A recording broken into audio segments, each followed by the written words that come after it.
Bonjour à tous, bienvenue au premier webinaire d'Avas Horizon de l'année. Nous sommes très heureux de vous voir connectés à cette session dédiée à un sujet majeur, la mobilisation des ressources internes en Afrique comme levier de croissance et d'inclusion économique. Aussi, nous souhaitions particulièrement remercier nos panélistes du jour qui, des quatre coins du monde, ont accepté de nous partager leur vision et de nous exposer les actions concrètes qu'ils mènent chacun à leur niveau pour répondre à ces défis. Rapidement, donc ce webinaire va comporter deux parties. Une première qui donnera la parole à nos panélistes durant 1 heure environ, et une seconde qui vous permettra d'engager un échange avec eux. Et pour plus de fluidité, vous pourrez poser vos questions à l'écrit dans la section Q&R en bas de votre écran, et notre modérateur les posera ensuite aux panélistes. Justement, et juste avant de commencer, je vais vous présenter donc notre modérateur de ce premier webinaire, Benoît Chevalier, senior banker au sein de Global Sovereign Advisory, qui enseigne à Sciences Po et à l'ESSEC.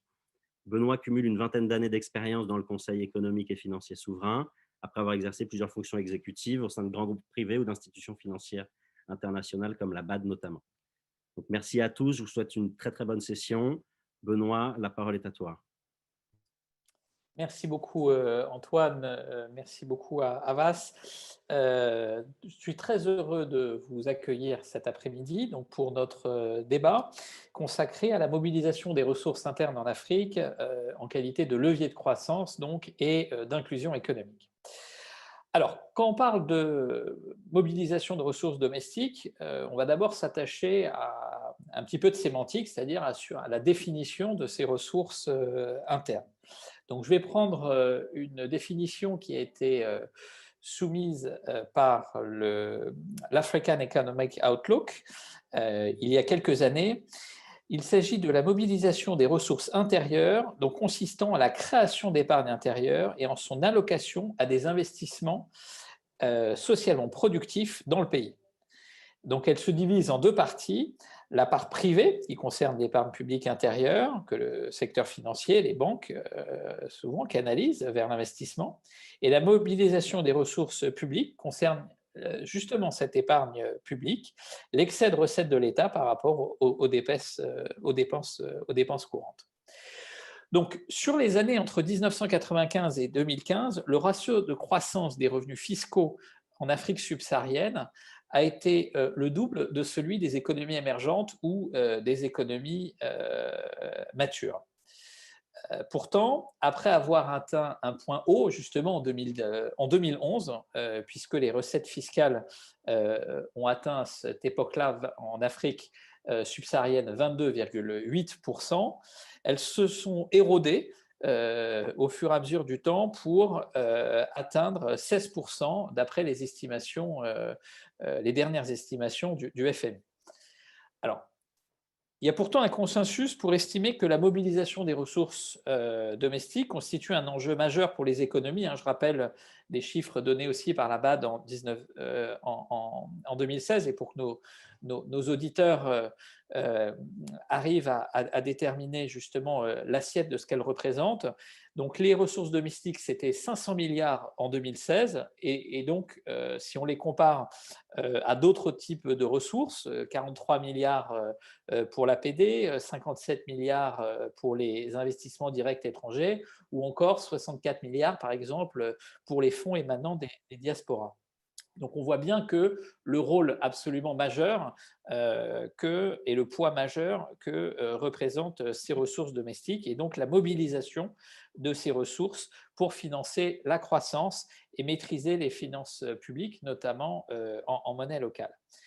D'ailleurs, ce critère de mobilisation de ressources constitue lui-même l'un des critères des zones monétaires, puisqu'il s'agit, si je prends l'exemple de la zone UMOA, dans son article 8, du deuxième critère de second rang, précisant que le taux de pression fiscale doit être au moins égal ou supérieur à 20%.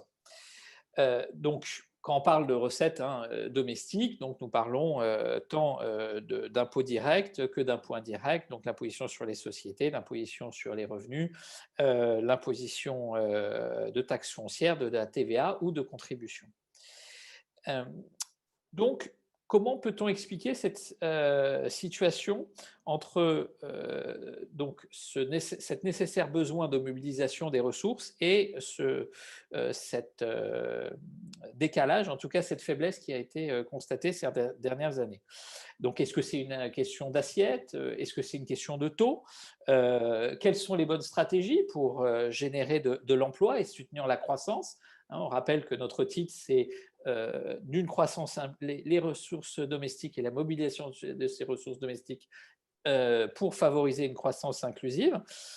Quand on regarde les taux moyens, on voit que l'Afrique n'est pas nécessairement compétitive au sens où elle n'est pas agressive en termes de taux d'IS ou de taux d'IRPP. Si on prend l'IS par exemple, et nous allons y revenir, celui-ci se situe vraiment dans une moyenne tout à fait, j'allais dire, usuelle au niveau international.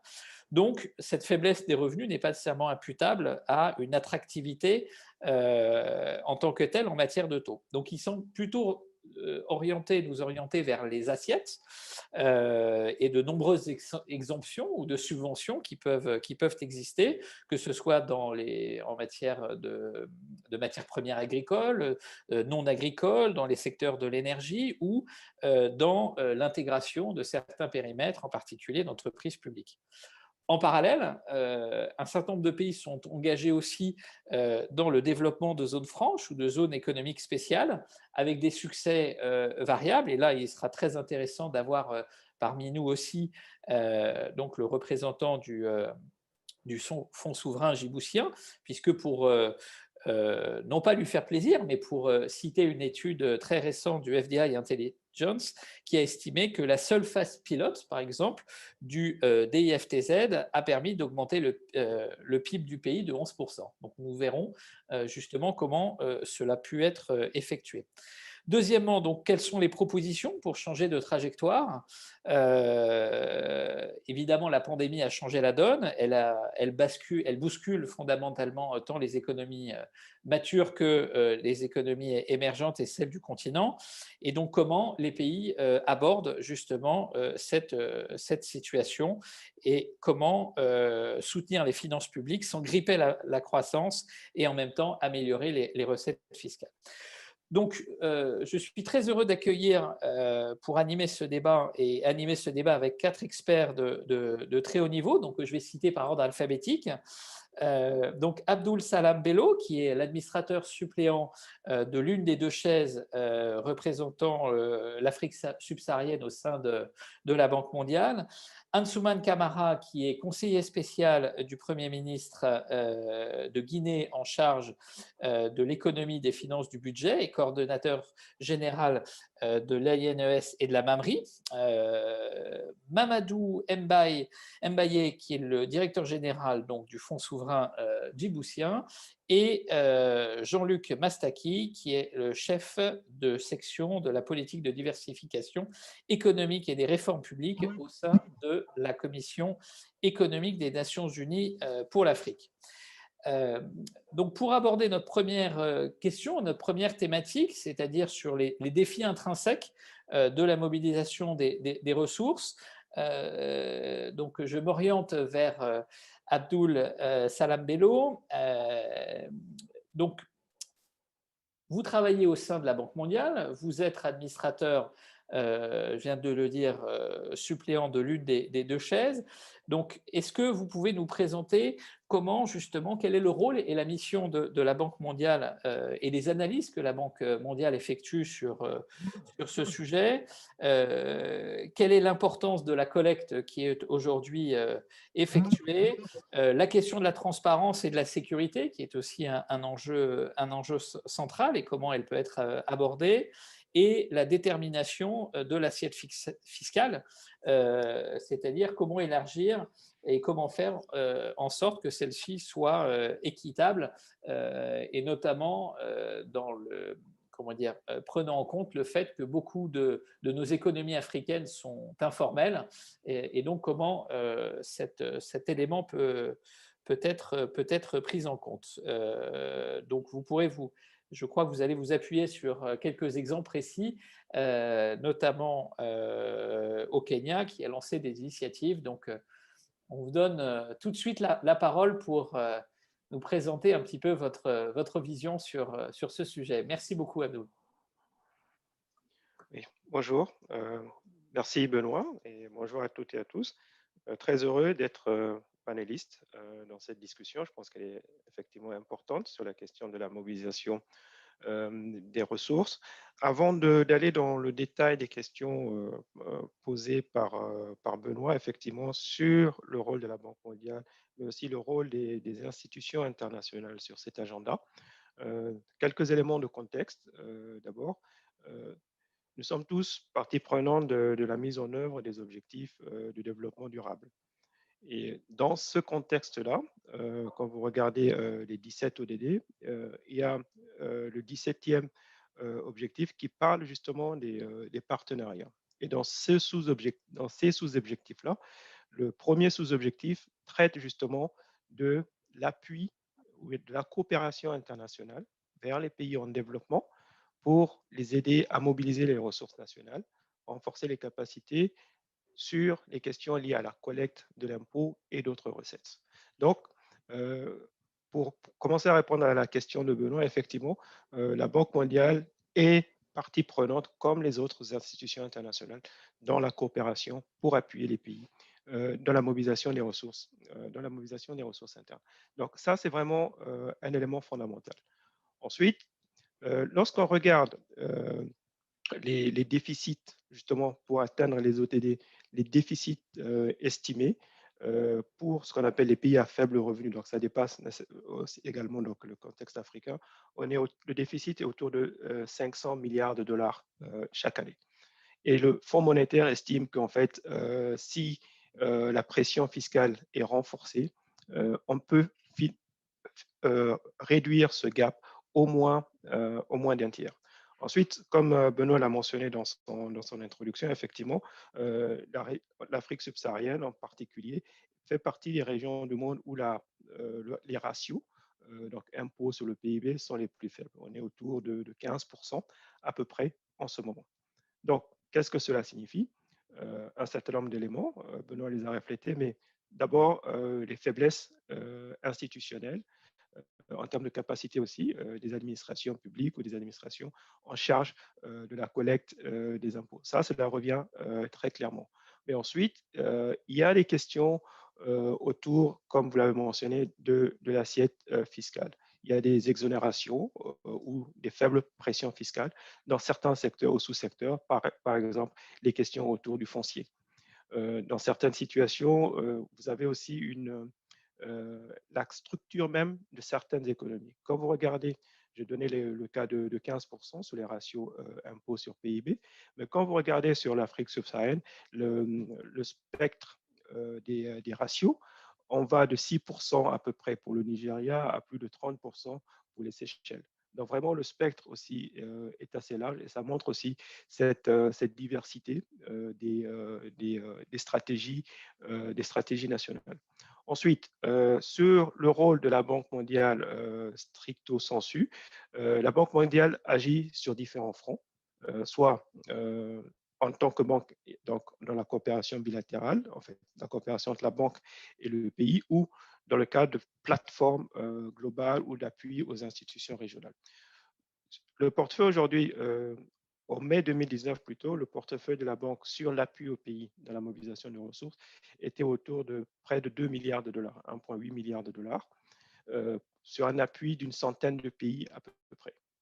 Donc, déjà, vous avez cet appui-là. Ensuite, vous avez les plateformes. Il y a une plateforme internationale qu'on appelle la Platform for Collaboration on Tax, qui associe l'OCDE, les Nations Unies notamment, mais aussi certains partenaires bilatéraux comme le Japon, la Suisse, la Norvège, c'est un fonds fiduciaire d'une soixantaine de millions de dollars sur une période de 5 ans, 2017-2022, qui vient aussi en appui aux pays, pas que l'Afrique, mais les pays qui ont des besoins de renforcement de leurs capacités. Mais bien sûr, il y a un focus aussi sur les pays africains. Il y a aussi une coopération qui existe entre la banque et le Fonds monétaire international, où il y a une division de rôles et de responsabilités, dans le sens où le FMI travaillera avec les pays pour les aider soit dans le diagnostic de la situation fiscale ou dans l'analyse des politiques fiscales, d'une part, avec des recommandations, et la banque appuiera. Donc ça, c'est la partie amont, on va dire. Et en aval, on aura aussi un appui de la Banque mondiale sur le financement, l'assistance technique, les projets à mettre en œuvre ou les réformes à mettre en œuvre par les pays dans cette configuration-là. Donc, voici déjà une première approche de la manière dont la banque travaille, soit directement, soit dans un cadre plus global ou en partenariat aussi avec le FMI. Bien entendu, Benoît a mentionné aussi l'UEMOA avec l'objectif de 20%. Lorsqu'on regarde les derniers chiffres sur les ratios, aucun des pays de l'UEMOA n'atteint ou ne dépasse ce ratio de 20%. Certains s'en rapprochent, par exemple le Togo, mais la majorité des pays de l'UEMOA ne sont pas à ce niveau-là. Je peux donner ensuite l'exemple du Togo. Comment est-ce que le Togo a fait pour atteindre, on va dire, ce taux. Mais toujours pour rester dans le cadre régional, il y a des appuis aussi, une coopération entre la banque, un dialogue ou une coopération entre la banque, l'UEMOA, mais aussi dans le cadre un peu plus large comme la communauté économique des États d'Afrique de l'Ouest. Toujours dans le cadre, ça répond à une des questions que Benoît a soulevées, pour renforcer la gouvernance, mais aussi soutenir aussi la transparence dans la collecte, dans la gestion des collectes fiscales à l'échelle régionale, mais aussi à l'appui de la mise en œuvre, enfin de la définition, pour ne pas dire la mise en œuvre d'un certain nombre de politiques à l'échelle régionale vers lesquelles, du coup, les pays pourraient converger. Sur les questions de sécurité, effectivement, la banque a une stratégie sur la fragilité. On appelle ça le FCV, fragilité, conflit et violence. Donc, il y a un focus que la banque a sur les pays qui sont dans ces situations de fragilité. Car à la fin de la journée, il y a un cercle vicieux, en fait. Et on l'a constaté avec un certain nombre de pays où, lorsque les pays sont dans une situation de fragilité, de paix et d'insécurité, l'affaiblissement de la structure de l'État conduit à la réduction de la collecte fiscale et qui conduit elle-même à la faiblesse de la réponse de l'État dans ces régions et qui conduit justement à la dégradation de la situation de sécurité. Donc, c'est une problématique fondamentale. Et la banque travaille aussi dans certaines situations pour aider les pays, soit à apporter une réponse dans certaines zones où ces questions de sécurité ou d'insécurité ont eu lieu ou à l'échelle même du pays. Je peux vous donner deux exemples autour de ces questions très rapidement, Benoît. Vous prenez peut-être trois même, si vous le permettez. Prenez un pays comme la Somalie.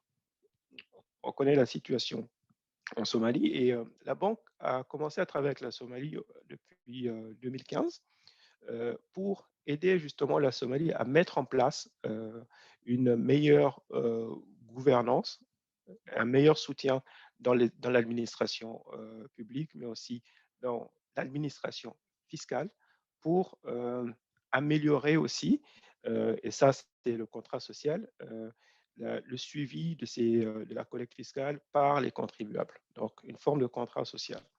Et ce que l'on a constaté, en fait, en créant ce lien ou en recréant ce lien, qui s'était distendu du fait, pour les raisons que l'on connaît, on voit qu'entre 2013 et 2018, on a eu une augmentation de la collecte fiscale qui a quasiment doublé, qui a plus que doublé. On est passé de 75 millions de dollars en 2013, donc avant même l'arrivée de la coopération avec la banque, à 180 millions de dollars en 2018. Donc, cette question de transparence, de gouvernance et de contrat social, on voit qu'elle est importante dans ces questions, en particulier lorsqu'il s'agit des situations d'insécurité, de fragilité et autres. Deux autres éléments rapidement. Je parlais du Togo. Togo, j'ai mentionné qu'il fait partie des meilleurs en termes de performance sur la collecte aujourd'hui. Mais ce que le Togo a fait, on regarde les chiffres en 2010 et les chiffres en 2018. En 2010, le Togo était en dessous de la moyenne africaine. Donc, sur les 8 années qui ont suivi, le Togo a mis en place une série de réformes. Ils ont rationalisé les coûts de transaction en euh, ramenant toutes les administrations publiques en charge de la collecte fiscale sous une seule structure qu'on appelle l'Office togolais des recettes. Et ça, c'est depuis 2014. Ils ont mis en place un système pour informatiser ces administrations-là, dans le cadre de la collecte fiscale, et mis en place des mesures pour lutter contre la fraude fiscale. Donc, il n'y a pas de secret, si je peux dire. Ils ont mis aussi en place des numéros d'identification fiscale qui visent, et des opérations qui visent aussi à réduire les exonérations fiscales dont parlait Benoît dans son introduction. Et donc, ces réformes ont amené justement le Togo vraiment à renforcer, à être plus performant sur ces questions-là. Troisième exemple que je voulais donner, c'est je ne veux pas nécessairement parler du Kenya, mais je veux parler du cas, par exemple, de la RDC, République démocratique du Congo. Vous prenez une région du Congo qui est le Kivu, le Nord Kivu, en fait. Donc là, c'est vraiment à l'échelle provinciale. Donc, on n'est plus au niveau macro, vraiment à l'échelle provinciale.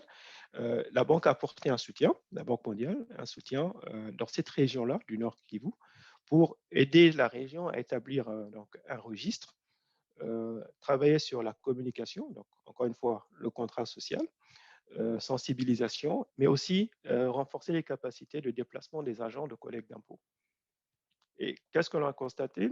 C'est que entre 2014 et 2017, donc une période de 3 ans, nous avons vu une augmentation de la collecte fiscale d'autour de 70%. Et cette augmentation, en fait, a permis ensuite à la région à financer sur son propre budget une série d'activités, d'investissements, notamment sur les infrastructures, qu'elles soient physiques, sociales, routes, santé et éducation. Donc, vous voyez, on peut créer aussi un cercle vertueux dans des situations où le cercle avait vocation, on va dire, à être vicieux. Donc, ce sont ces points que je voulais mentionner. Sur l'élargissement effectivement de l'assiette, je pense qu'il y a effectivement des poches qu'il faut exploiter, mais il y a aussi la question de l'informatisation. Effectivement, les pays d'Afrique de l'Est, vous avez parlé du Kenya, utilisent aujourd'hui beaucoup d'instruments basés sur la téléphonie mobile, sur l'identification unique et sur la capacité pour les individus de payer directement l'impôt sur la base de l'Internet, du téléphone, et ce qui réduit aussi les coûts de transaction d'une part, et puis qui permet de renforcer l'efficacité, je dirais, des structures de collecte d'impôts. D'autres zones à considérer éventuellement, on voit aussi une disparité, mais il y a les questions autour de la TVA au niveau de certains pays, il y a certaines disparités. Vous avez des pays aussi où, quand on regarde en fait la distribution, comme je mentionnais, des pays où le ratio est le plus faible, en général, ce sont les pays aussi dont les économies sont basées sur ce qu'on appelle en anglais les commodities. C'est vraiment les économies basées sur les rentes, soit minières, pétrolières ou gazières, et qui justement ne contribuent pas nécessairement à cet élargissement de l'assiette fiscale. D'autres éléments aussi, je dirais, à considérer, c'est vraiment les flux financiers illicites. Quand vous regardez le dernier rapport de la CNUSED, il montre très bien que les flux financiers illicites, en fait, sur l'Afrique subsaharienne, sont autour aujourd'hui de 90 milliards de dollars. Et toujours dans cette étude, l'estimation qu'ils font justement des besoins, en fait, du gap annuel pour le financement du développement, sur l'Afrique subsaharienne, ils estiment ce gap de 200 milliards de dollars. Donc, on est presque à la moitié de ce gap lié justement à ces flux financiers illicites.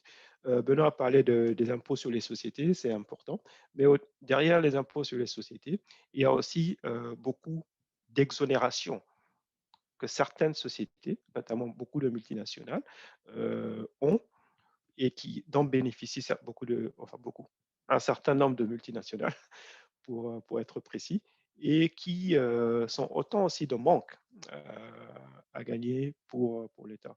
Et on voit ça d'ailleurs dans certaines discussions au Conseil à la Banque mondiale où on, on pousse vraiment la banque à travailler avec les pays pour renforcer les capacités des pays dans la négociation des contrats internationaux pour justement éviter ce type de situation et ce type d'écueil, je dirais. Je pense que si je peux ajouter peut-être un tout dernier point sur l'informatisation, pour montrer à quel point c'est important et fondamental, je peux donner un dernier cas, notamment c'est la Sierra Leone, et ensuite on termine. La Sierra Leone a mis en place en fait un système d'automatisation de son système de gestion de données douanières en fait. C'était en janvier 2019. Et vraiment l'impact, on voit que cet impact a été vraiment très substantiel dans la mesure où en fait la mise en place de ce système, je dis bien on est en janvier 2019, donc sur le premier trimestre 2019, donc on va dire jusqu'à fin mars 2019, le recouvrement des recettes a doublé par rapport à la même période l'année précédente. Donc, je pense que je vais dire que l'informatisation est vraiment, en plus bien sûr des réformes, de l'élargissement, est vraiment une dimension importante dans cet exercice. Voilà, merci. Vous êtes en mute. Pardon. Merci beaucoup, Abdoul, pour cette présentation extrêmement intéressante et exhaustive et mettant en effet l'accent sur le diagnostic et sur des solutions. Donc, je vais tout de suite vers notre deuxième panéliste, donc Ansouman Camara, donc, qui est, je rappelle, conseiller spécial auprès du Premier ministre de Guinée, en charge, Conakry, en charge de l'économie, des finances et du budget. Donc, vous avez une expérience et un rôle qui est particulièrement intéressant. Donc, cette fois, on va définir concrètement la mise en œuvre. Ça a été d'ailleurs rappelé par notre panéliste précédent. Tous les pays sont distincts, donc il y a des règles aussi spécifiques pour chacun d'entre eux. Donc, est-ce que vous pouvez nous parler des missions et des ambitions donc de la Mamri et de l'Agnès, donc ces deux structures que vous coordonnez en vue d'une meilleure mobilisation des recettes du pays, et donc les enseignements que vous avez pu en tirer et nous livrer un petit peu vos propres réflexions. Merci beaucoup, Ansouman. Merci Benoît. Bonjour à tous. Merci beaucoup. Merci de me permettre d'expliquer ici ce que nous sommes en train de faire en Guinée. Et après le très riche exposé d'Abdoul Salam Bello, comme lui, je pense d'abord qu'il faut mettre les choses en perspective. C'est-à-dire qu'en fait, la problématique de la mobilisation des ressources internes, effectivement, est indissociable d'un contexte beaucoup plus large. Mais je vais d'abord commencer par expliquer quel est l'état de la mobilisation des ressources internes dans un pays comme la Guinée. La Guinée est en dessous de la moyenne de l'Afrique subsaharienne, qui est aujourd'hui autour de 16-18% de PIB. La Guinée a un niveau de collecte des recettes fiscales d'environ 13%. Ce niveau est est inférieur de 2 points au niveau préconisé par l'OCDE pour que les États soient en capacité d'assurer les missions les plus essentielles qui fondent même leur existence. Il est encore en dessous, si vous voulez, du niveau de 20% recommandé par la conférence d'Addis Abeba sur le financement du développement, il est beaucoup plus en dessous de niveau de pays, on va dire, comme la France, où on est autour de 44-45%. Ce contexte-là est accentué par on va dire une sorte de spécificité de l'économie guinéenne. Comme vous le savez, la Guinée est un pays minier. C'est aujourd'hui le deuxième plus important producteur de bauxite au monde. La bauxite, c'est ce qui vous donne l'aluminium. La Guinée se trouve entre l'Australie, qui est première, et la Chine, qui est troisième. La Guinée dispose des plus importantes réserves mondiales, les plus importantes réserves mondiales de bauxite au monde, les plus importantes réserves non encore exploitées de minerais de fer. Donc, ça vous donne une certaine idée de la richesse du pays, mis en parallèle avec un contexte de dynamisme économique. Alors, je préfère dire dynamisme économique, comme disent les Anglais, on paper, parce qu'effectivement, c'est on paper seulement. Vous avez des indicateurs macroéconomiques dont la stabilité est relevée et saluée par des institutions comme la Banque mondiale et le Fonds monétaire international. Vous avez une croissance robuste et stable, autour de 6%.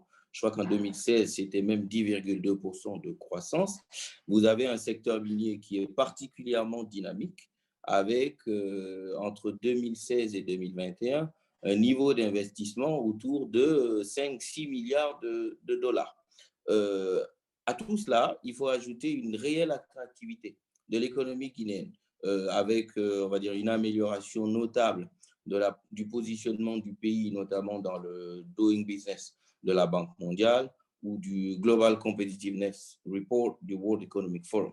Mais en contrepartie, vous savez, en mars 2019, j'ai rencontré le président Adesina à la BAD et il a dit quelque chose que je trouve très intéressant. Il a dit la croissance économique ne se mange pas. Et c'est vrai, elle ne se mange pas. C'est vrai pour la Guinée, c'est vrai pour d'autres pays. Elle ne nourrit pas les Guinéens. Je pense que ce qui intéresse les populations de Guinée, comme d'ailleurs en Afrique, c'est plutôt d'être en capacité d'envoyer les enfants à l'école, de se soigner et de se nourrir. C'est pour ça que je trouvais que le thème de ce webinaire était particulièrement intéressant, parce qu'il ne s'agit pas de mobiliser les ressources pour mobiliser les ressources. Il s'agit de mobiliser les ressources pour essayer, en fait, de rendre la croissance économique plus inclusive. Rendre la croissance économique plus inclusive, qu'est-ce que ça veut dire? C'est-à-dire qu'il faut établir un lien très clair entre le dynamisme de l'économie et l'amélioration concrète de la situation des populations. Et cela, il faut le relever, ce n'est pas une spécificité guinéenne que d'avoir une croissance non inclusive. Aujourd'hui, si vous regardez, 6 des 10 économies les plus dynamiques au monde sont africaines. Et le problème que vous retrouvez en Guinée, vous êtes susceptible de le retrouver dans à peu près la plupart des pays en Afrique. Alors, le gouvernement guinéen, encore une fois, on va pas. Je suis d'accord avec Abdul Salam Bello quand il dit qu'en fait, il n'y a pas de solution miracle. C'est-à-dire qu'en fait, il y a ce qu'on appelle dans le jargon a policy framework. C'est-à-dire qu'en fait, il y a une base en termes de conception de politique publique qui est à peu près la même pour toutes les économies africaines. À cela, il faut ajouter des spécificités techniques pour faciliter le déploiement des politiques publiques en tenant compte du contexte X ou Y des pays donnés. Voilà. En Guinée, il y a 2 ans, il y a eu un nouveau Premier ministre, il y a 2 ans et demi, qui a axé son discours de politique générale sur principalement 2 enjeux. L'inclusion économique et sociale et la mise en œuvre de ce qu'il a appelé une véritable révolution fiscale. Pour mener à bien ces 2 gros chantiers, 2 instruments spécifiques ont été créés. Vous avez la MAMRI, vous l'avez dit Benoît, qui est la mission d'appui à la mobilisation des ressources internes, et l'ANIES, qui est l'Agence nationale d'inclusion économique et sociale.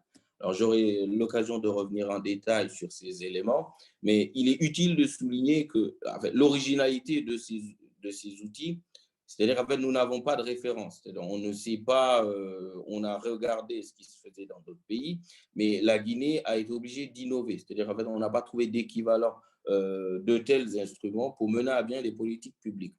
Au-delà même des aspects techniques, d'expérience, ce que je peux dire, c'est qu'en fait, l'un des vrais enjeux, au-delà de l'expertise technique qui est requise pour déployer des politiques de cette sensibilité, il faut une très forte impulsion politique. Quel que soit ce que vous voulez faire en termes de mobilisation des ressources internes, si vous n'avez pas d'impulsion politique forte, vous n'y arriverez pas. Abdul Salam parlait tout à l'heure de l'exemple du Togo. Entre le moment où au Togo, ils ont dit qu'ils voulaient faire un office des recettes et le moment où ils ont véritablement commencé, il s'est écoulé 6 ans. Simplement parce que, pour vous donner une idée, l'office des recettes, c'est un bouleversement majeur. C'est la quasi-absorption d'une direction des douanes et d'une direction des impôts dans une entité unique qui regroupe les deux pour en fait centraliser l'administration et la perception des recettes. Parce qu'en fait, la vraie question de la mobilisation des ressources internes, c'est aussi leur sécurisation. Et vous l'avez dit tout à l'heure en introduction, Benoît, quand on parle de mobilisation des ressources internes, je ne pense pas. On peut regarder dans le détail les spécificités de certains pays. Je ne pense pas que la vraie question, c'est celle de l'accroissement de la pression fiscale en tant que telle. Il n'y a pas lieu d'augmenter les niveaux d'imposition. Il s'agit simplement de faire en sorte que les textes qui existent déjà, qui peuvent toujours être améliorés, sont appliqués. Je prends l'exemple de la Guinée, je vais vous donner quelques exemples très précis. En moyenne, le secteur minier représente quelque chose comme 8 à 10% d'une économie.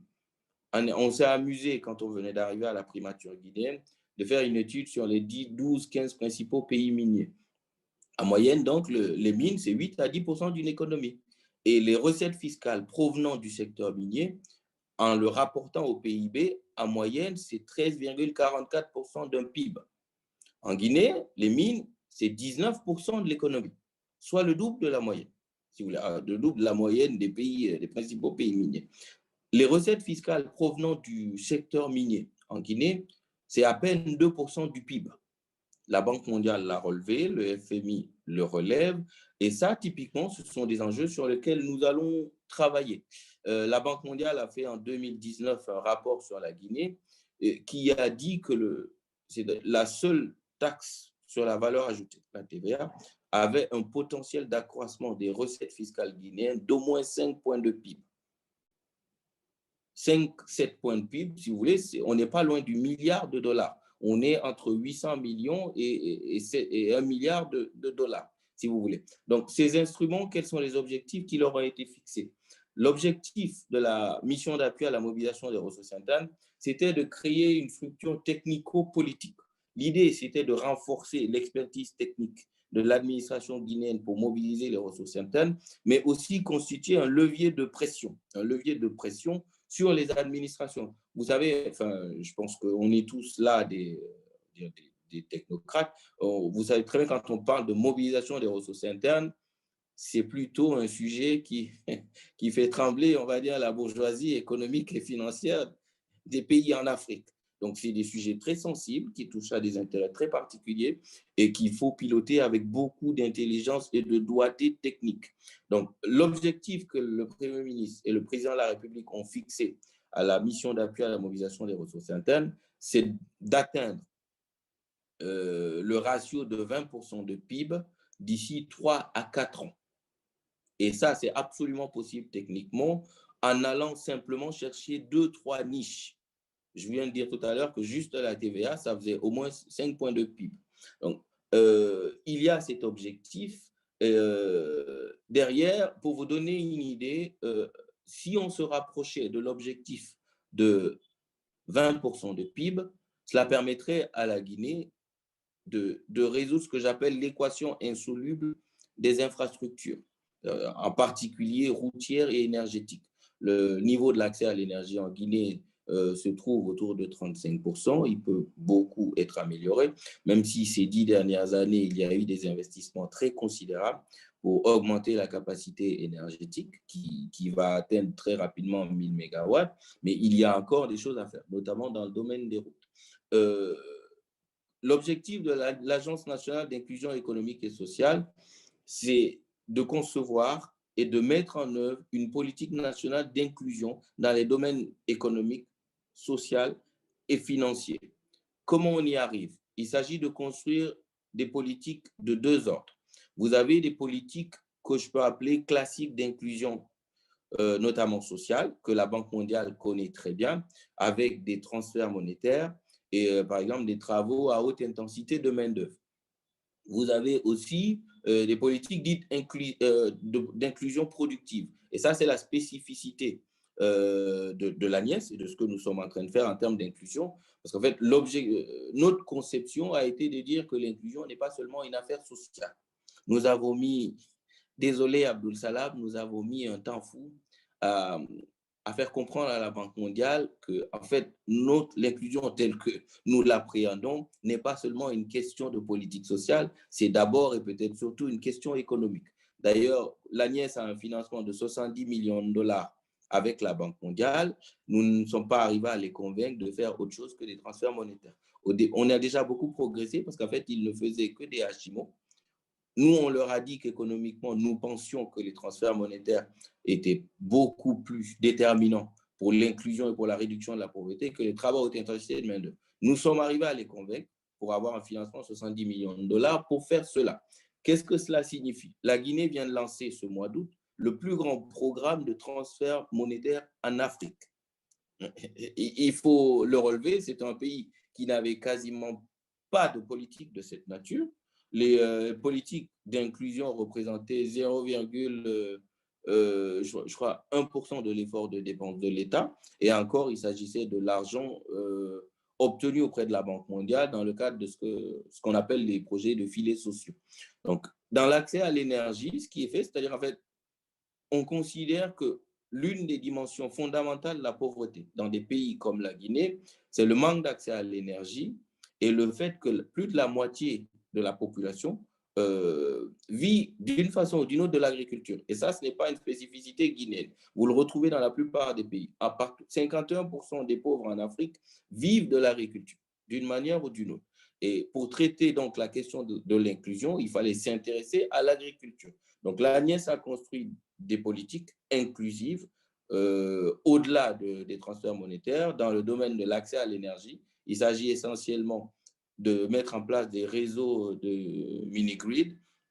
Vous avez un appui dans l'agriculture à travers les familles que nous avons déjà identifiées et vous avez aussi une aide à l'entrepreneuriat.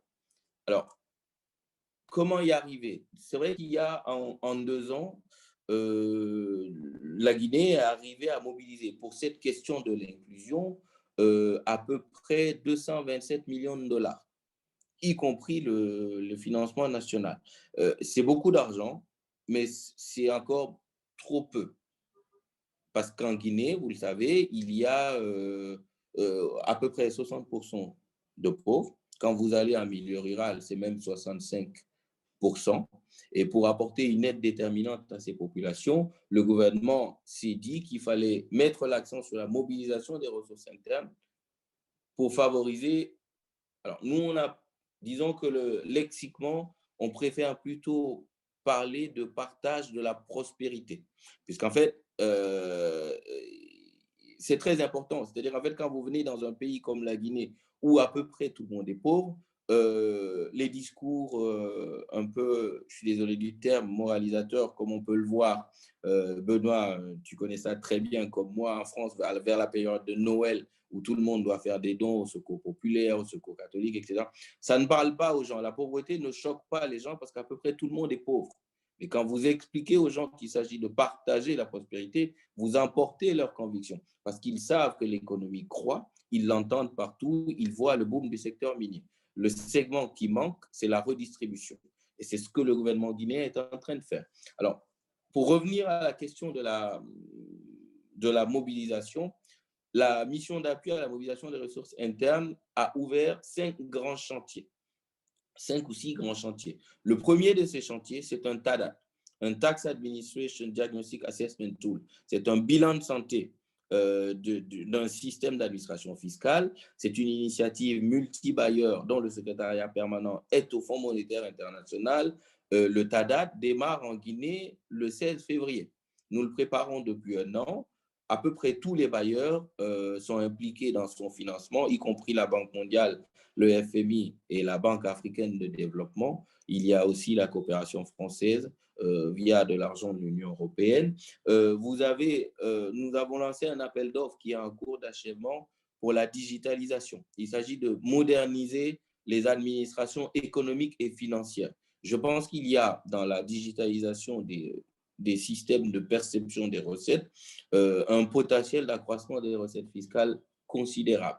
Donc, d'ici, on va dire l'été, nous devrions disposer d'un schéma directeur informatique pour la digitalisation du système de perception des recettes publiques.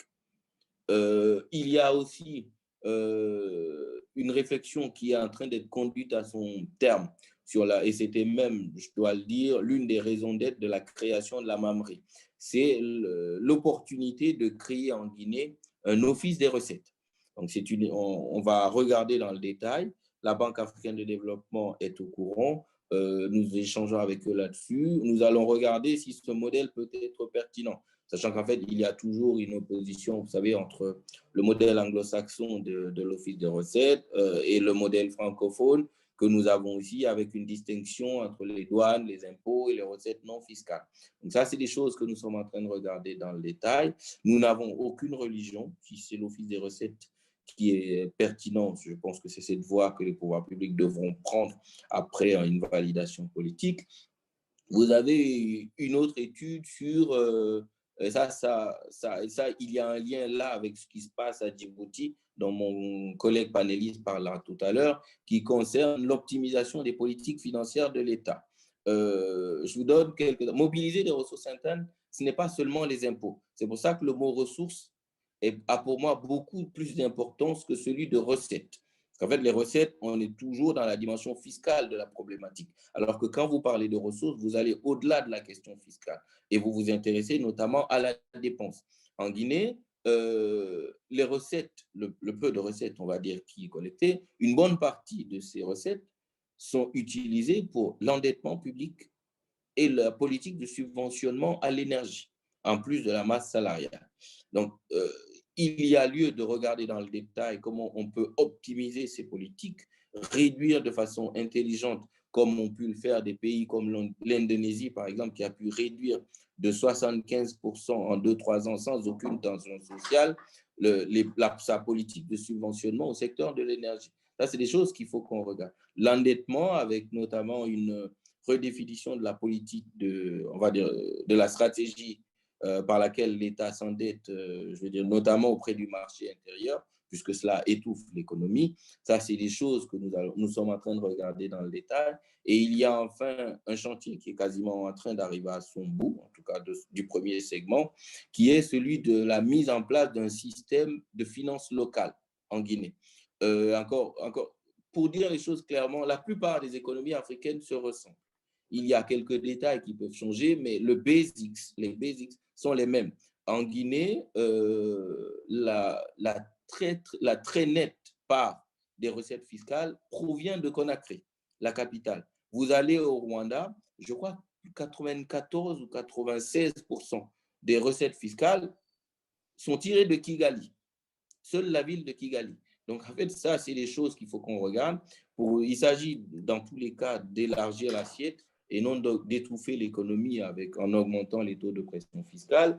Tout ça, si vous voulez, je pense que dans les questions-réponses, on aura le temps de revenir sur les détails. Je ne voudrais pas être trop long. Donc, c'est tout un tas de choses que nous avons lancées de manière totalement expérimentale, puisque les initiatives dont je viens de parler n'ont pas d'équivalent en Afrique. D'ailleurs, on a eu beaucoup de problèmes pour convaincre on va dire, les partenaires traditionnels comme la Banque mondiale, le FMI, qui n'aiment pas beaucoup le risque et qui ne s'engagent pas dans des choses qu'ils ne connaissent pas. Et pour leur dire, parce que la vraie difficulté, c'est qu'on n'avait pas de référence. On est allé voir la Banque mondiale, on leur a dit, on a ça, on veut 100 millions de dollars. Ils nous ont dit, bah non, vous aurez 25. On a commencé à discuter techniquement. Au bout de 18 mois, on a eu 70. Donc, je pense qu'en fait, on est d'accord pour partager les expériences avec les autres. Mais ce que je veux dire en conclusion, c'est qu'en fait, il faut toujours que quand on parle de mobilisation des recettes internes, de ressources internes, qu'on y associe immédiatement la question du partage de la prospérité. Ces deux choses sont indissociables et mobiliser les ressources internes, pour moi, c'est quelque chose de beaucoup plus large. ça contient notamment la lutte contre la corruption. Faut pas, Abdou Salam Bello en a parlé tout à l'heure, il ne faut pas le nier. C'est une réalité dans des économies africaines. Mobiliser les ressources, pour moi, c'est les rendre disponibles. Les rendre disponibles, c'est faire rentrer l'argent et s'assurer qu'il va là où il doit aller et qu'il ne sort que pour les bonnes raisons. En conclusion, c'est ce que je voudrais dire. Très bien. Je pense que pendant la période des questions, on verra la suite.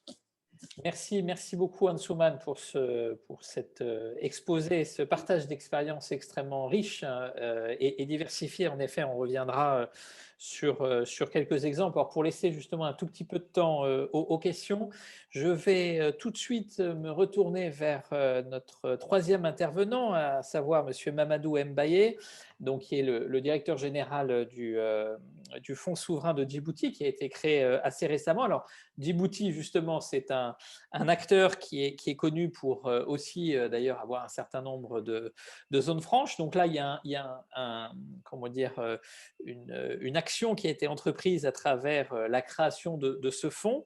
Alors, est-ce que vous pouvez nous le présenter un petit peu, nous en dire un petit peu plus sur en quoi il constitue donc un levier de financement majeur. J'ai cité cette référence tout à l'heure à une étude en particulier d'un rapport de FDI Intelligence qui était plutôt très favorable en termes d'impact attendu. Donc voilà, la parole est à vous pour une dizaine de minutes pour nous présenter de l'autre côté du continent, passant de l'ouest à l'est. Merci beaucoup. Bonjour à tout le monde. Vous m'entendez, hein? C'est bon? C'est bon. Allô? C'est bon. OK. Donc, Djibouti est un très bon exemple de l'intérêt de l'ingénierie financière. L'idée est de mettre ensemble des ressources, de les leverager pour attirer des ressources de développement complémentaires. Et c'est la fonction essentielle du Fonds souverain de Djibouti. Tout État sur le globe a énormément d'actifs et de ressources. L'idée de dire qu'on va les rassembler, faire un peu de gestion d'actifs pour optimiser ces actifs et puis mettre en place un balance sheet qui soit crédible en tant que tel, sans forcément d'ailleurs par la suite bénéficier de la garantie gouvernementale, est une approche qui a fait ses preuves dans les Émirats, qui a fait ses preuves pour Singapour et Temasek, pour Kazana. Et donc, c'est vraiment l'exemple que l'on réplique. On a monté un fonds d'investissement stratégique au Sénégal, le fonds 6, qui fonctionne très bien. Et Djibouti a décidé de mettre en place cette structure qui, aujourd'hui, l'aide à véritablement piloter son développement économique. Moi, en tout cas, avant de revenir sur Djibouti, par rapport au continent, sur cette question des ressources internes du continent, je veux citer quand même deux choses, parce qu'on a parlé un petit peu des capitaux qui sortent du continent. Il y a quelques estimations sur ces éléments-là, mais au-delà des ressources qui sortent du continent, on peut parler aussi des ressources qui sont dans le continent. Et on va revenir sur les capitaux qui sortent. Mais dans les ressources qui sont sur le continent, il y a déjà, si on peut estimer un peu les actifs entre les mains du privé africain et des institutions non bancaires, on peut estimer très facilement que les actifs des 60 principales banques du continent sont au-dessus de 1000 milliards. Ça, c'est quand même quelque chose d'intéressant. Ce sont les banques commerciales africaines ont les actifs. Et de la même manière, si on regarde les institutions non bancaires, les fonds de pension, les caisses de retraite dans l'Afrique anglo-saxonne, différentes institutions de prévoyance, là aussi, on est sur des chiffres extrêmement impressionnants, entre 600 et 700 milliards de dollars. Donc, on a déjà ici, en actifs, ressources potentiellement utilisables, mobilisables pour le continent, 1600, 1700 milliards de dollars qui, pour l'essentiel, ne sont pas investis dans le continent. Ce ne sont pas des capitaux qui ont fui, ils sont en main d'institutions africaines, mais une bonne partie de ces ressources, effectivement, une partie est investie sur le continent, une autre est investie sur les marchés internationaux pour des questions essentiellement d'évaluation de risque des économies africaines. Donc déjà, l'Afrique n'investit pas en Afrique. Et si on parle de la fuite des capitaux, il y a quelques statistiques intéressantes, notamment on dit que le ratio de fuite de capitaux en Égypte relatif au GDP est de 9,9%, donc un pays où la chose est relativement raisonnable. Et ça se monte à 700% pour la République démocratique du Congo. 700% du GDP sort du pays. Et en fait, ça veut simplement dire que on a effectivement beaucoup de travail à faire pour essayer de faire en sorte que les ressources générées sur le continent restent sur le continent. Si on prend une moyenne à l'échelle africaine, parce qu'il y a très peu d'études là-dessus, et on devrait mettre un peu plus de ressources pour savoir quels sont exactement les actifs de nos banques commerciales. Lorsque vous recherchez un peu sur Google pour ces entités-là, vous allez avoir des chiffres qui remontent à 2010, 2011. Les choses ne sont pas en ligne. Pour la fuite des capitaux, il y a un livre très connu qui a été fait sur le sujet. C'est celui que cite l'ensemble des études qui ont été faites, mais c'est un livre qui date déjà de 2012 avec des chiffres de 2010. On devrait investir davantage sur la compréhension des flux et l'analyse des flux du continent, même si l'enjeu n'est pas forcément simple, mais c'est la même difficulté dans d'autres économies. Il y a une partie des flux qui sont des flux qui sont déclarés et d'autres qu'on ne voit pas. Mais ce dont on parle lorsqu'on parle de potentiel 100% du GDP amassé en fuite des capitaux, on parle évidemment des flux qui seraient déclarés. Donc, si on pense à un GDP africain global de 2,6 milliards de dollars, de 9,6 trillions, ça fait une masse de ressources colossales qui sont en fait des ressources à mettre en face de la dette des pays africains. Alors, la dette des pays africains, on peut évaluer en moyenne un ratio debt au GDP 60%. Ça ferait peut-être 1,4 trillion, 1400 milliards. Donc, en fait, le reste du monde est net débiteur du continent africain. Mais largement. C'est-à-dire qu'on génère des ressources à satiété et beaucoup plus qu'on emprunte vis-à-vis de l'extérieur.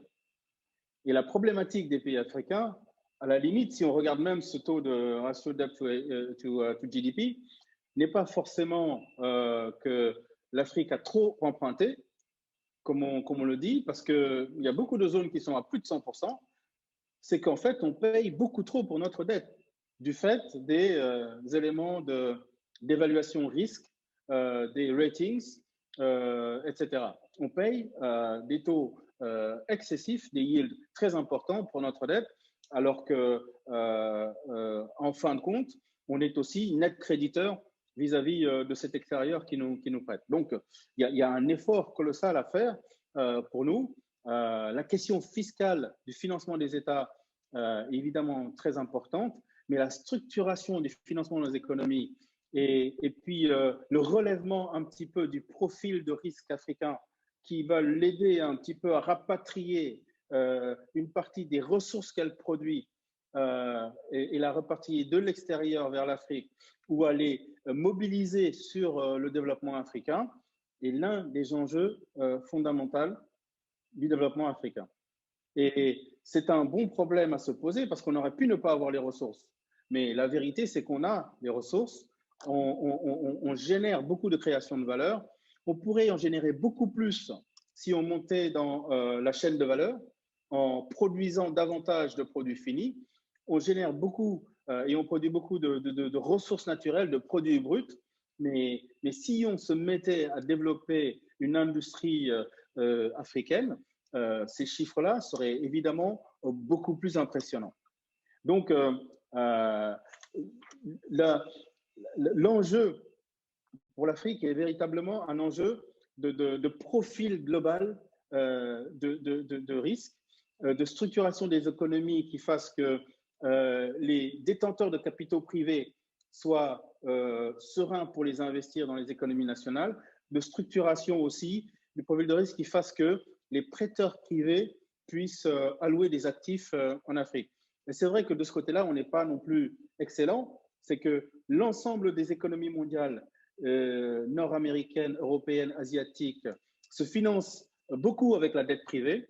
La dette donc possédée par les institutions telles que les compagnies d'assurance qui investissent sur les marchés de dette, tels que les asset owners, fonds souverains, etc., et d'autres entités, les caisses de retraite et autres, eh bien, ces entités-là ne mettent pas d'argent en Afrique pour des questions d'évaluation de risque et de profil de risque. Alors, lorsque j'étais au Sénégal, on avait beaucoup échangé là-dessus avec, évidemment, nos amis de la Banque mondiale, de la Banque africaine de développement.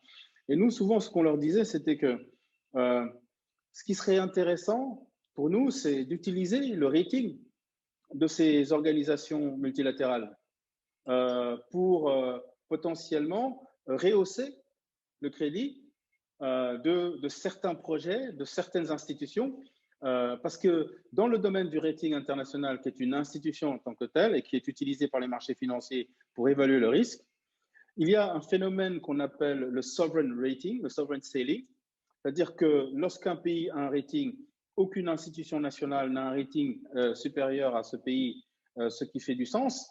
Le problème, c'est que la plupart des souverains en Afrique n'ont pas de très bons ratings et que la meilleure stratégie, parfois pour les pays africains, est de ne pas aller chercher de rating, de façon à ne pas pénaliser les institutions bien structurées au niveau national et de voir aussi que il peut y avoir des alternatives ou des comparatifs alternatifs aux souverains. Ce sont les entités multilatérales africaines qui, elles, ont des ratings plus intéressants que les États.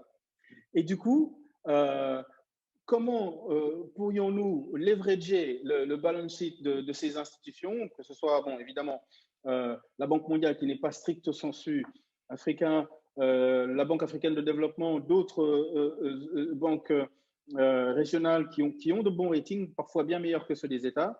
Comment peut-on leverager leur balance sheet? La meilleure manière, c'est qu'ils garantissent une partie des structures, des projets de financement, de manière à ce qu'on puisse attirer de l'argent africain d'une manière structurée, mais aussi du financement international, parce que ces garanties-là vont faire que l'évaluation en termes de risque va nous faire monter vers un niveau acceptable, typiquement investment grade, pour que légalement, les caisses de retraite, les fonds de pension, les assureurs puissent regarder ces actifs et investir dessus.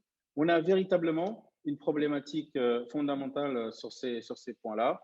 Et c'est vrai qu'on a besoin un peu d'ingénierie financière au niveau africain pour d'abord investir dans la connaissance des économies du continent, investir dans la réflexion. Lorsque vous voyez aussi des études qui sont pour l'essentiel menées à l'extérieur du continent, on doit solliciter un peu nos universitaires, nos instituts démographiques, nos acteurs privés, les États aussi, qui doivent investir dans la connaissance vraiment détaillée de leurs économies, des acteurs nationaux, de façon à ce qu'on ait des chiffres qui nous permettent réellement d'évaluer les problèmes. Et ça, ce n'est pas vraiment le cas en Afrique, honnêtement. Et puis ensuite, de mettre en place une stratégie qui va nous permettre de réellement mobiliser les ressources africaines pour le développement africain, hein, et être en mesure de mobiliser les ressources privées internationales aussi pour le développement africain.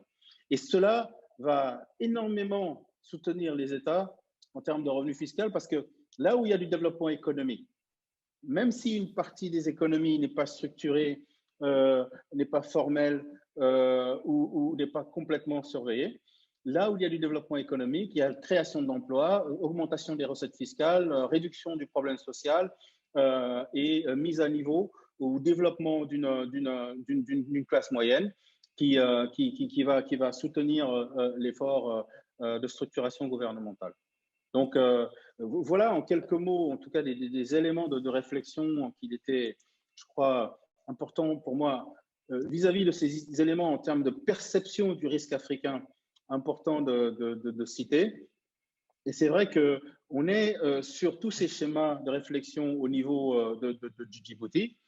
Comment faire pour financer le développement industriel du pays similaire à ce qu'on doit, à quoi on doit faire face au niveau international ou au niveau africain pour financer le développement économique du continent, développement économique qui se fait attendre. Il faut avoir accès à la dette. Comment structurer cette dette de manière à ce qu'elle soit acceptable pour les prêteurs? Est-ce que, par exemple, des initiatives d'asset-backed lending, des initiatives de rehaussement de crédit peuvent être utilisées? Quel type d'ingénierie financière il nous faut faire aujourd'hui au niveau international pour rehausser le profil de l'Afrique et faire en sorte d'être enfin dans les flux d'investissement internationaux? Voilà un enjeu qui est véritablement très important et qui nous permettra de changer la donne. Très bien, merci beaucoup Mamadou pour cet éclairage un petit peu différent, très ciblé aussi sur les marchés financiers. D'ailleurs, par rapport à ce qui a été dit, elle touche, comment dire, cet investissement finalement africain hors d'Afrique touche aussi à des règles prudentielles. On pourrait y revenir peut-être dans les questions-réponses et peut-être également Abdoul pourra revenir sur les instruments que les institutions financières ont mis en œuvre pour justement atténuer ce risque en matière de rating. La BAD, par exemple, l'a mise en place en 2012 à travers la Partial Risk Guarantee, la PRG, ou la Credit Risk Guarantee, qui a permis notamment des opérations de financement de swap dans le cadre des émissions obligataires. Mais gardons tout ça pour les questions. Je me tourne maintenant vers notre dernier interlocuteur. Donc, Jean-Luc Mastaki, donc vous travaillez au sein de l'UNECA, donc la Commission des économies économiques des Nations Unies pour l'Afrique. Alors, on va faire le lien avec le secteur privé. Donc, d'après vous, quelles sont les différentes sources justement de financement? Alors, au regard, il y a déjà beaucoup de choses qui ont été dites précédemment par nos interlocuteurs, nos autres panélistes. Mais voilà, quelle est votre appréciation à l'aune de tout ce qui a été dit et comment percevez-vous ce lien à la fois aussi entre croissance et mobilisation des ressources domestiques? Jean-Luc, à vous. Très bien, merci Benoît. Il est très intéressant et à la fois amusant de suivre ce débat et d'être le dernier à intervenir parce qu'en fin de compte, on a l'impression que tout a été dit. Je voudrais ajouter 2 ou 3 choses à ce débat. La première chose, c'est que l'Afrique est actrice engagée solidement vers les objectifs de développement durable qui ont été portés par ce qu'on a appelé l'agenda africain, où les Africains ont défini ce qu'ils veulent. Et au-delà de cela, il existe tout un agenda, l'agenda 2063 de l'Union africaine, où les Africains appellent à une transformation structurelle de ces économies-là, pour que nous puissions finalement avoir non seulement une croissance quantitative, mais une croissance qui améliore les conditions de vie des gens. Un de mes prédécesseurs a parlé de croissance et bien-être on ne paie pas, pour qu'on aille au-delà de toutes ces choses-là. Et il est établi aujourd'hui que cette transformation structurelle exige des ressources financières importantes. Et le financement reste le premier goulot d'étranglement dans le processus de transformation structurelle de l'Afrique. Par exemple, il est établi aujourd'hui qu'il va falloir 11% de PIB de l'Afrique sur 10 ans si le continent doit atteindre les objectifs de développement durable en 2030. Il est aussi établi une autre vérité que de fonds publics, que le financement extérieur à eux ne sauront pas porter cette ambition-là. Première conclusion, il faut donc rentrer vers les sources non exploitées ou négligées qui sont les sources internes généralement.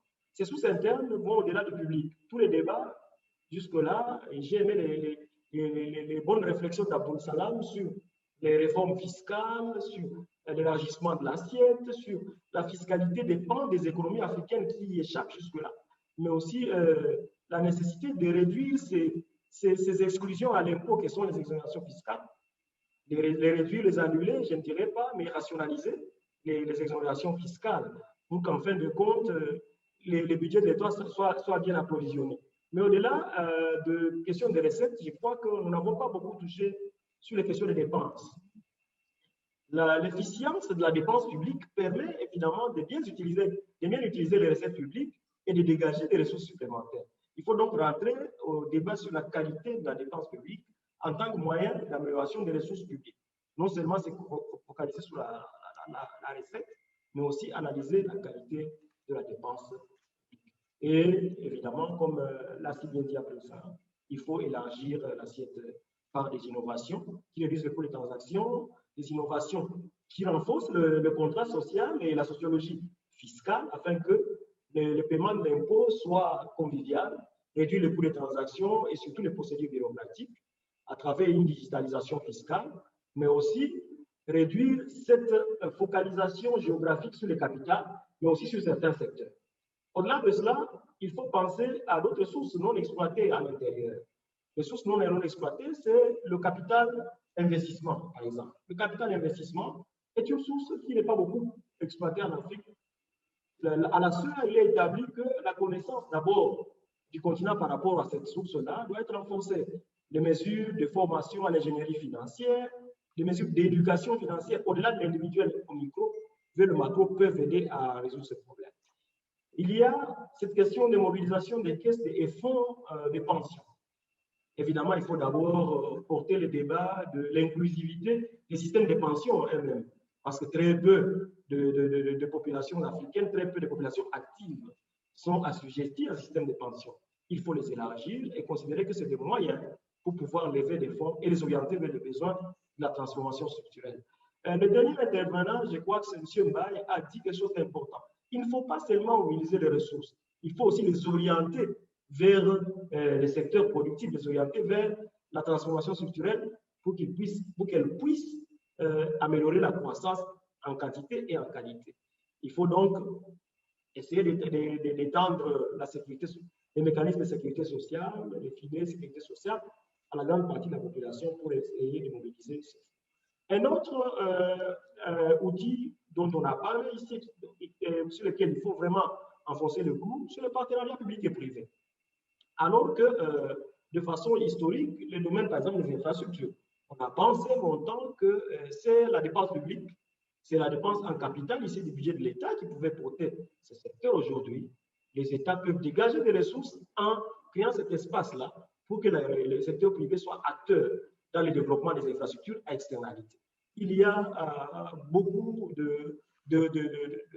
d'approches pour développer ces systèmes, mais le premier pas, c'est de mettre en place les cadres réglementaires nécessaires pour permettre au secteur privé d'intervenir dans des secteurs non traditionnels dans lesquels il n'a pas été présent généralement. Et ceci passe évidemment par des passerelles de partenariats. Des partenariats, évidemment, au-delà du public et du privé, mais des partenariats entre les grandes entreprises étrangères, l'investissement des étrangers, exposés à de telles pratiques avec l'entrepreneur local, afin que finalement, l'État, abandonnant des pans de ses dépenses traditionnelles au privé, puisse avoir plus de ressources pour d'autres activités. Deuxième élément pour développer le partenariat public et privé, c'est aussi, on peut s'étonner de le dire, mais éduquer et sensibiliser notre secteur privé, qui en fin de compte, non seulement manque d'informations parfois, mais aussi de compétences pour développer ses capacités, afin qu'il puisse être engagé dans ce processus de développement des infrastructures en partenariat public et privé. Une autre source dont je voudrais bien parler, c'est la mobilisation des marchés des capitaux et de l'intermédiation financière de façon large dans le cadre de la mobilisation intégrée globale de ressources. Il se remarque dans beaucoup de banques, lorsque vous lisez la littérature sur les banques de l'Afrique de l'Ouest, on parle de la surliquidité des banques. la surliquidité des banques en face de besoins immenses de transformation structurelle. Je crois qu'il vaut mieux, il est intéressant de mettre en place les mesures réglementaires nécessaires qui permettent évidemment de réduire d'abord le coût de l'accès au crédit, les coûts de l'accès au crédit qui permettent en fait que les ressources qui sont perdues dans les banques puissent être channel, puissent être transférées vers le secteur productif. Mais aussi toute cette problématique d'exclusion au crédit, ainsi de suite, il va falloir aller au-delà de la recette, de la dépense publique pour embrasser d'autres domaines. Une autre question sur laquelle nous, à la SUR, nous sommes beaucoup penchés et sur laquelle beaucoup de prédécesseurs ont émis un certain nombre de recommandations, c'est le flux financier illicite. Il est établi aujourd'hui que l'Afrique perd des ressources financières qui dépassent l'aide publique au développement. Il va falloir que non seulement ce qu'on a, on sait que certaines littératures disent, il faut les localiser, les identifier, les chiffrer, les stopper et les rapatrier, mais au-delà de les rapatrier, il faut aussi les orienter vers le secteur collectif, les orienter vers le secteur où ils vont impacter sur la croissance en termes de quantité et de qualité. Aujourd'hui, il est établi que le modèle de développement de l'Afrique, le modèle de croissance lui-même, porte en lui-même les stigmates ou les terreaux pour les flux financiers illicites. Lorsque nous nous installons durablement dans un modèle extractif, dans un modèle où nous produisons beaucoup de matières premières, beaucoup de transferts de prix, beaucoup de transferts de profits, beaucoup de non-rapatriement de fonds nourrissent ces flux financiers illicites. La transformation structurelle portée par une industrialisation locale permettra de façon substantielle de réduire les flux financiers illicites. Et non seulement l'engagement de l'Afrique dans ce partenariat global pour faire face à ces flux financiers illicites, parce que pour qu'il y ait flux financiers illicites, c'est une sorte de tango qui se danse à deux. Il faut donc adresser toute la chaîne et tous les acteurs et que l'Afrique s'engage dans les frameworks globaux qui existent aujourd'hui pour pouvoir réduire les flux financiers illicites et responsabiliser la responsabilité sociale des entreprises, de responsabiliser davantage l'entreprise étrangère afin que de telles pratiques soient aménisées. Une autre source privée ne signifie pas seulement les entreprises, c'est la mobilisation des transferts de la diaspora, les remittances, comme on dit aujourd'hui. Il est établi que certaines années, les fonds de la diaspora ont dépassé l'aide publique au développement. Mais il faut des mécanismes évidemment ingénieux pour pouvoir attirer ces flux financiers et les orienter au-delà des besoins microéconomiques des ménages où ils sont orientés.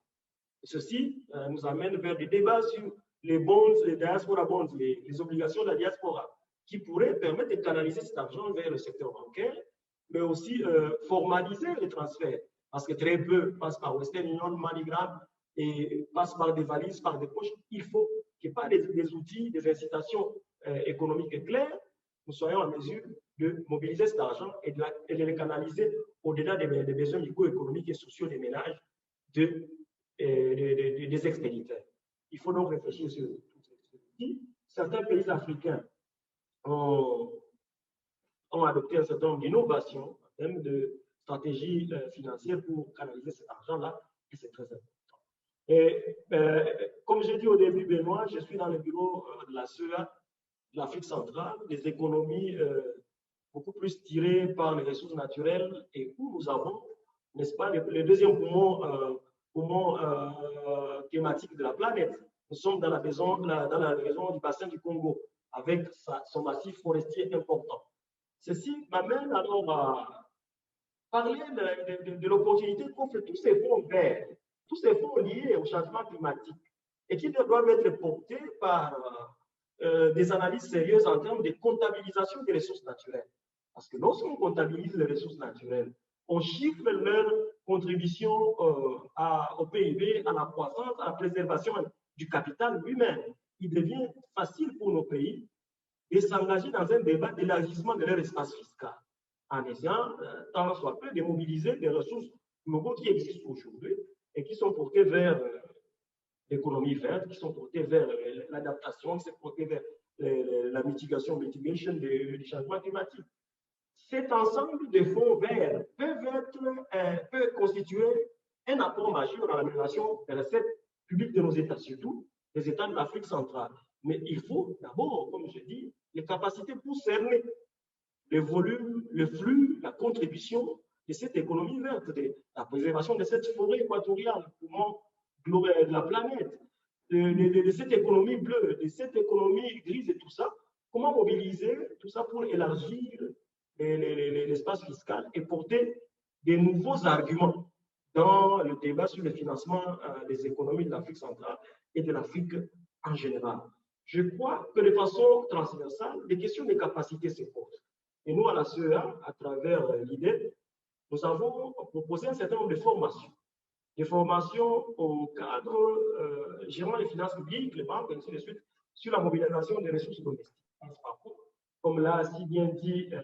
Camara, je crois, la problématique de l'ingénierie financière pose problème. Renforcer les capacités des cadres pour qu'ils puissent être en mesure de comprendre la diversité et l'intégration, le caractère intégré de ces fonds. En fin de compte, je veux dire que lorsqu'on parle de sources de financement internes, on ne devrait pas vraiment toujours les opposer aux sources externes, dans une sorte de dichotomie, opposition entre les deux. Il y a cette complémentarité sur laquelle on devrait insister. L'Afrique a dit qu'elle veut que son développement soit porté par des fonds fiables, des fonds prédictibles, qui sont des fonds internes, mais pour lesquels les fonds externes doivent servir d'appoint. Il y a donc lieu de renforcer la responsabilisation de fonds extérieurs dans la création des fonds internes. Et donc, le débat devrait être beaucoup plus en termes de système intégré de financement. Ici, chez nous, aux Nations Unies, nous parlons Integrated Financing Framework, où chaque source, chaque poste a un rôle à jouer, mais beaucoup plus à long terme pour consolider la capacité du continent à mobiliser les ressources domestiques. Je crois que Jean-Luc, je vois qu'il nous reste 5 minutes et on n'a pas, voilà, on va laisser un tout petit peu de temps quand même sur les 2-3 questions. Si je peux juste demander, voilà, la petite phrase de conclusion, pardon de presser un peu, mais voilà, notre timing tourne.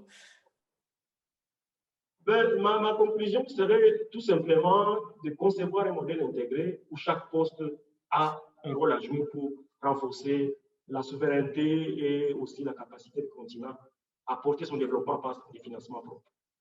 Merci beaucoup Jean-Luc. Merci à tous pour ces exposés extrêmement riches. Je crois que notre dérapage du temps aussi l'illustre. Juste un point avant de passer aux questions. Il a été cité notamment la concentration des ressources dans les capitales, la digitalisation. Je prendrai juste cet exemple, notamment par exemple des caisses des dépôts que je connais très bien, et de consignation qui justement ont mis en place et sont en train de mettre en place des outils de digitalisation permettant par exemple de transférer directement les ressources émanant des notaires. Et donc là, on voit bien l'intérêt que ce type d'initiative apporte, puisqu'elle permet à la fois de dépasser les frontières, j'allais dire physiques, et donc pas lier, on va dire, des capacités, par exemple d'une présence publique ou des capacités d'investissement, mais elle permet de toucher justement d'autres lieux plus reculés, pas simplement les capitales. Deuxièmement, cette digitalisation permet aussi de sécuriser les financements, et donc là, et d'asseoir une transparence. Et donc, on voit bien aussi que ce sont des initiatives et des nouvelles initiatives qui peuvent être très porteuses pour l'avenir. Alors, je vais directement aux questions. Donc, il y en a une qui porte sur est-ce que le taux de recouvrement finalement trop haut ne risque-t-il pas de limiter l'émergence de nouvelles entreprises? Bon, je crois qu'on a apporté une réponse à cette question à travers en particulier l'intervention d'Ansuman Camara, hein, qui a apporté une réponse assez claire à cette question, qui en effet, la pression fiscale n'est pas et n'est sans doute pas la bonne réponse pour accroître, et donc indirectement, en effet, ce n'est pas la bonne réponse. Alors j'aimerais justement retourner vers Ansuman sur la deuxième question qui porte sur comment les États devraient s'assurer que la maximisation des ressources internes mobilisées n'exerce pas la vulnérabilité. Donc, autrement dit, est-ce qu'il faut faire aussi une différenciation entre, oui, à une mobilisation des ressources et une pression fiscale, mais celle-ci n'a pas nécessairement lieu d'être exercée partout et pour tout le monde de la même manière pour tenir compte justement des vulnérabilités. Peut-être juste en une minute ou deux, Ansouman, avant de passer à notre troisième question et essayer de respecter le timing qui nous est alloué. Merci beaucoup. Merci. Oui, tout à fait. Merci de cette question à laquelle je m'attendais effectivement. Comme j'ai dit tout à l'heure, la vraie question, c'est mobiliser pour redistribuer. Alors, il y a deux approches. On peut décider d'avoir on va dire, une conception très progressive de la politique fiscale, c'est-à-dire que c'est en amont qu'on traite la question de la vulnérabilité, ou on peut décider d'avoir une approche un peu plus neutre, c'est-à-dire qu'en fait, on a une politique fiscale qui est plus ou moins neutre vis-à-vis de votre condition sociale. Et après, les ressources qui sont collectées font l'objet d'une redistribution. Je vais prendre un exemple très concret. Par exemple, celui du secteur minier. L'une des réflexions qu'on a pu avoir ici à la primature, quand on a créé l'Agence nationale d'inclusion économique et sociale, c'était de réfléchir à un moyen de lier, on va dire politiquement et techniquement, le boom minier avec le partage de la prospérité.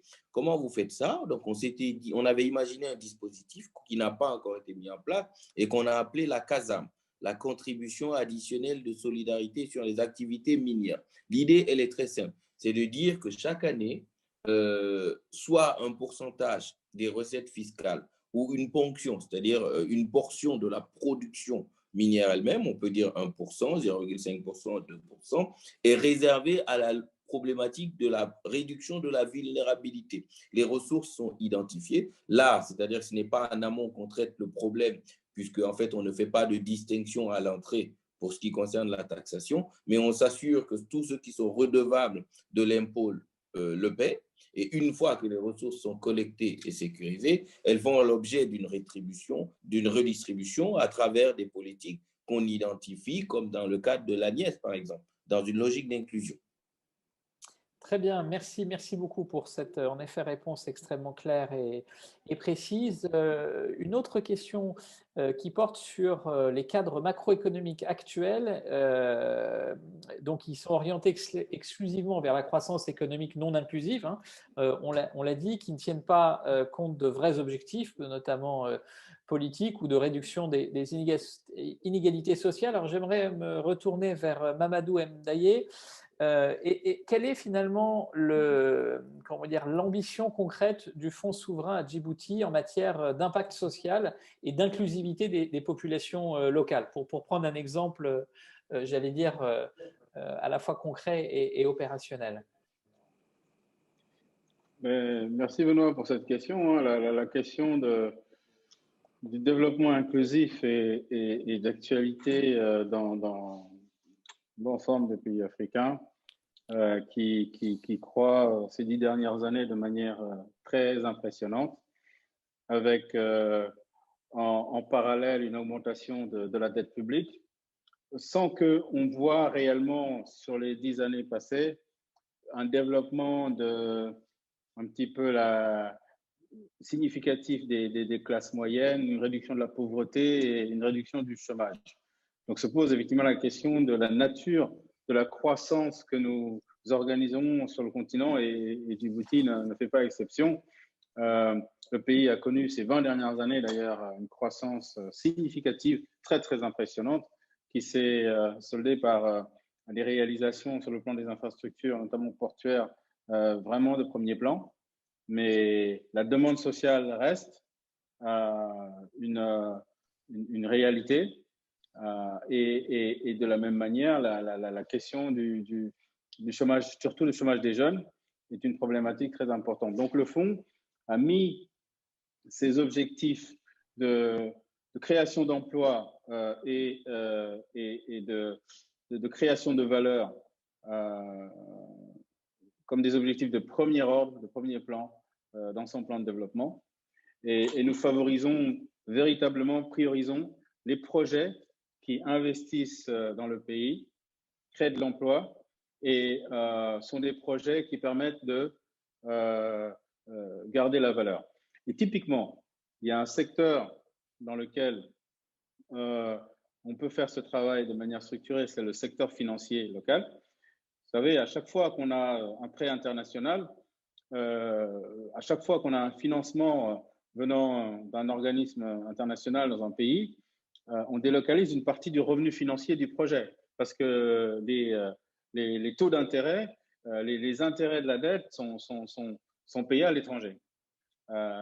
Et comment mobiliser le secteur bancaire local sur le financement des projets locaux, c'est une réflexion qu'on a ici à Djibouti avec la participation du gouverneur de la Banque centrale de Djibouti qui est vraiment très attentif sur ces questions. Et effectivement, on essaie de faire en sorte de financer les projets de façon à ce que une partie de la rentabilité de ces projets, qui est en fait le coût financier de ces projets, soit perçu par l'économie locale. Donc ça, c'est un point, de manière aussi à ne pas fragiliser le secteur bancaire qui est pourvoyeur d'emplois, mais surtout, on essaie d'appuyer et de favoriser les opérateurs privés, le secteur privé local qui doit se développer, parce qu'on est dans un pays, à l'image de beaucoup de ses consoeurs et confrères africains, qui est un petit peu piloté par la demande publique. Donc, développer le secteur privé est une chose importante. On appuie des initiatives dans ce domaine de manière très systématique. Et puis, surtout, on essaie véritablement de faire en sorte que le développement qu'on organise soit un développement ressenti par les populations en termes de création d'emplois, en termes d'impact social. C'est vraiment un focus qui nous a été fixé dans la stratégie de permettre de répondre à la demande sociale. Évidemment, un objectif de second ordre ou de deuxième rideau et de participer au développement régional de la Corne de l'Afrique, mais le focus initial est véritablement l'économie nationale pour répondre à la demande sociale. Très bien, merci beaucoup Mamadou pour cette réaction et ces éclairages. Bon, il y avait une dernière question, mais qui me semble a été traitée, qui portait sur la nécessité, ou en tout cas l'intérêt d'optimiser la gouvernance des ressources mobilisables, notamment à travers la lutte contre les flux illicites de capitaux que Jean-Luc Mastaki a évoqué, ainsi que l'optimisation des collectes auprès de grandes entreprises et des multilatérales, point qui a été également abordé. Alors, comme je vois qu'on a déjà dépassé de 5 minutes, mais ce qui est le thème montrant tout l'intérêt porté à ce débat, j'aimerais, pour conclure, remercier chaleureusement Havas ainsi que nos 4 intervenants, donc Abdul Salam Bello, Ansouman Kamara, Mamadou Mbaye, Jean-Luc Mastaki et tous nos auditeurs. Et très bonne journée, fin de journée, puisque nous avons à peu près quasiment tous les fuseaux horaires parmi nos intervenants. Merci beaucoup à tous et à très bientôt. Au revoir. Merci beaucoup. Au revoir. Merci beaucoup. Au revoir. Merci. Au revoir.